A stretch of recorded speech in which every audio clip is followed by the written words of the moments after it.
नमस्कार, मैं हूं प्रदीप कुमार। आप देख रहे हैं पॉलिटिकल आइडिया। पॉलिटिकल आइडिया के आज के इस अंक में आप सभी दर्शकों का बहुत बहुत स्वागत है। मित्रों, कांग्रेस एक ऐसी पार्टी बन गई है जो कि अपनी गलतियों से भी सीखने को तैयार नहीं है और कहा जाता है चौबे गए छब्बे बनने दूबे बन के लौट आते हैं। तो ये चीजें चरितार्थ हो रही है कांग्रेस पार्टी पर एक बार फिर। क्यों? तो इस बात को समझिए कि 2021 के विधानसभा चुनाव में 2021 के विधानसभा चुनाव में भी यही हुआ था।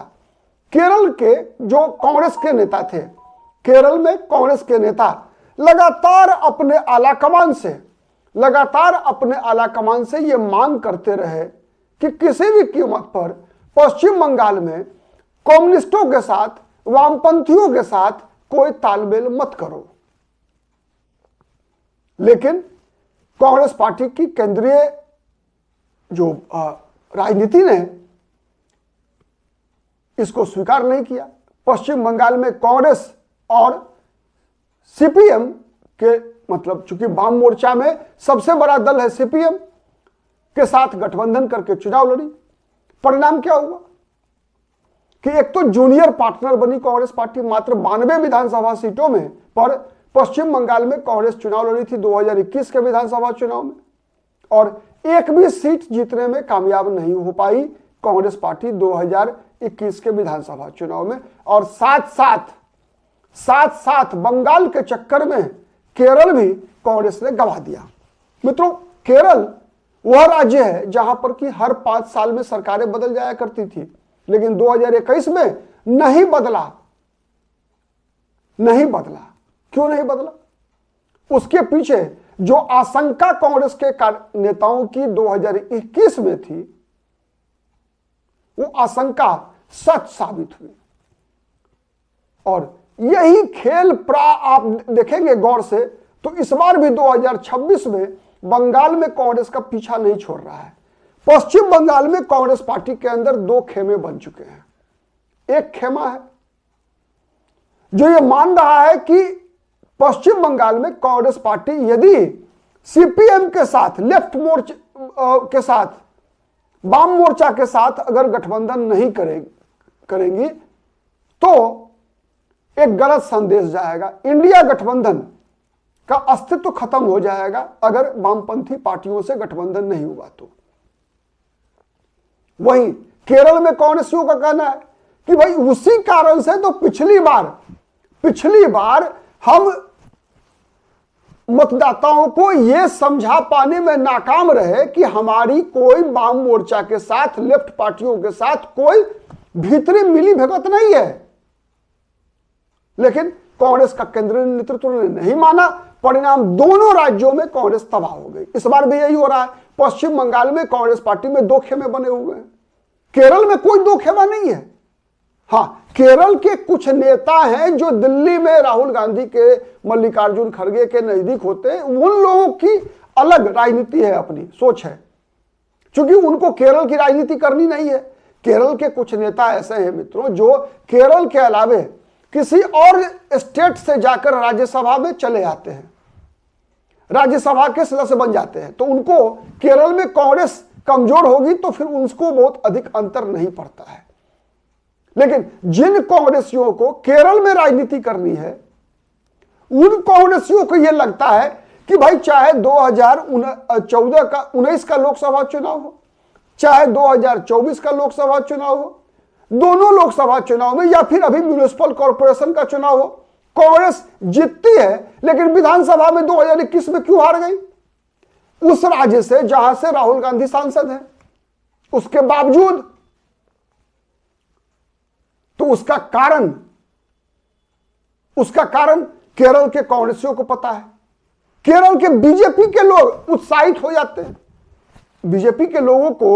बीजेपी को चाहे पश्चिम बंगाल में या केरल में अगर फायदा मिला तो उसमें एक कारण यह भी रहा कि एक तरफ केरल में कांग्रेस पार्टी वाम मोर्चा से लड़ती रही, वहीं पश्चिम बंगाल में वाम मोर्चा के साथ गठबंधन किए हुए रहे।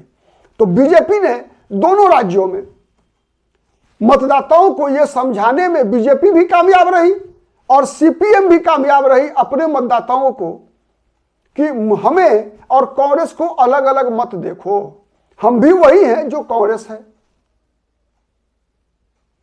मतलब कांग्रेस वही करेगी जो वाम मोर्चा चाहेगा। यह साबित करने में वाम मोर्चा कामयाब रही केरल में। दूसरी तरफ वैसे मतदाता केरल के जिनको लगा कि नहीं, केरल की समस्याओं का समाधान बीजेपी कर सकती है। कौन सी समस्याओं का समाधान?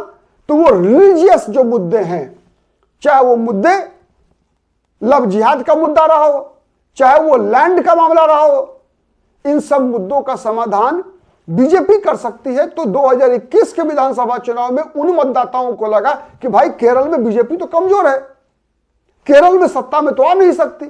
तो वैसे मतदाताओं ने, चूंकि कांग्रेस सत्ता में आएगी तो इंडियन यूनियन मुस्लिम लीग भी सत्ता में आएगी, और जब इंडियन यूनियन मुस्लिम लीग सत्ता में आएगी तो जमाते इस्लामी का प्रभाव बढ़ेगा। जमाते इस्लामी का प्रभाव बढ़ेगा तो प्रभाव बढ़ेगा, जो पीएफआई का जो राजनीतिक संगठन है एसडीपीआई, उसका प्रभाव बढ़ेगा। तो उन तत्वों को रोकने के लिए वहां के मतदाताओं ने, जो बीजेपी को वोट डाल सकते थे, तो बीजेपी को न देकर उन लोगों ने एलडीएफ को, वाम मोर्चा को, पी विजयन को वोट डाला। इसलिए डाला वोट क्योंकि लगा कि बीजेपी तो रोक नहीं सकती है, तो चलो something is better than nothing, P Vijayan ही कुछ करे। और यह परिलक्षित भी होता है। आप देखिए कई वहां नेता ऐसे हैं केरल की राजनीति में, मैंने बताया है कई वीडियो में, जैसे वेल्लापल्ली नटेशन जैसे नेता हैं जो लगातार इस बात की चर्चा करते हैं कि कैसे केरल की डेमोग्राफी बदल रही है। और ऐसे सभी नेताओं का पिनराई विजयन बचाव करते हैं। क्यों करते हैं बचाव? एकमात्र कारण है, पिनराई विजयन को लगता ही है वहां कि वहां पर लड़ाई कांग्रेस नहीं से ज्यादा मुस्लिम लीग से ज्यादा बड़ी लड़ाई है। इसीलिए हिंदू वोटों को अपने पाले में लाने के लिए पिनराई विजयन वेल्लापल्ली नटेशन जैसे लोगों का बचाव करते हुए दिखते हैं। और उसका नुकसान किसे होता है? केरल में भी नुकसान होता है और पश्चिम बंगाल में भी नुकसान होता है। पश्चिम बंगाल में भी बीजेपी इस नैरेटिव को मतदाताओं तक पहुंचा पाने में कामयाब रहती है कि भाई सीपीएम, कांग्रेस और ममता बनर्जी तीनों एक ही हैं, दिल्ली जाकर तीनों मिल जाएंगे, कोई डिफरेंस नहीं है। और इसे साबित करने के लिए उनके पास तथ्य होता है कि देख लीजिए आप, एक बार कांग्रेस पार्टी ममता बनर्जी से गठबंधन करती है, दूसरी बार सीपीएम से गठबंधन करती है।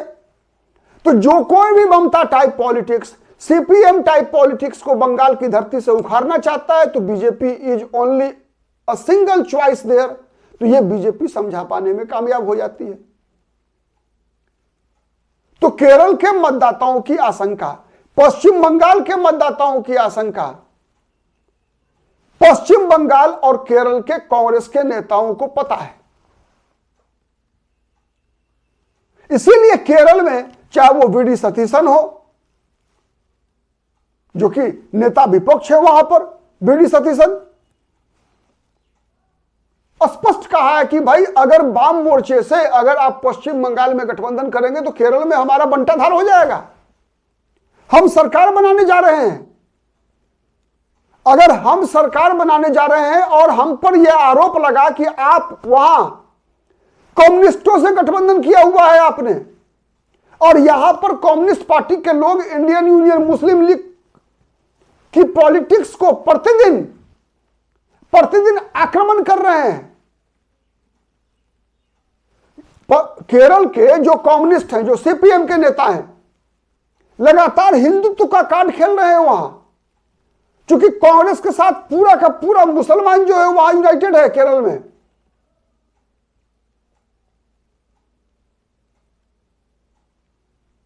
और पश्चिम बंगाल में कांग्रेस को मिलना क्या है?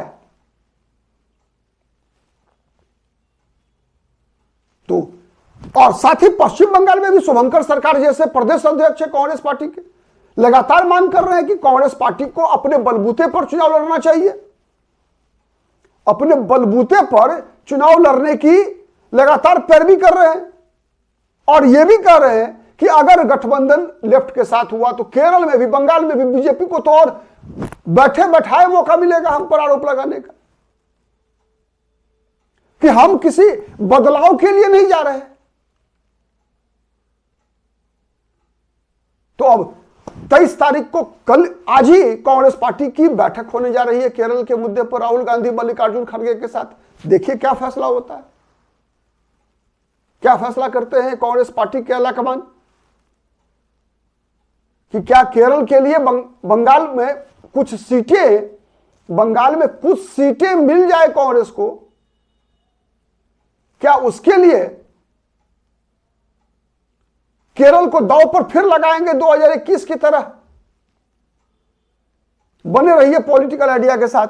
हमारी नजर तो हर उस खबर पर है जिसका विश्लेषण आप जानने की इच्छा रखते हैं। आज के लिए इतना ही, बहुत बहुत धन्यवाद।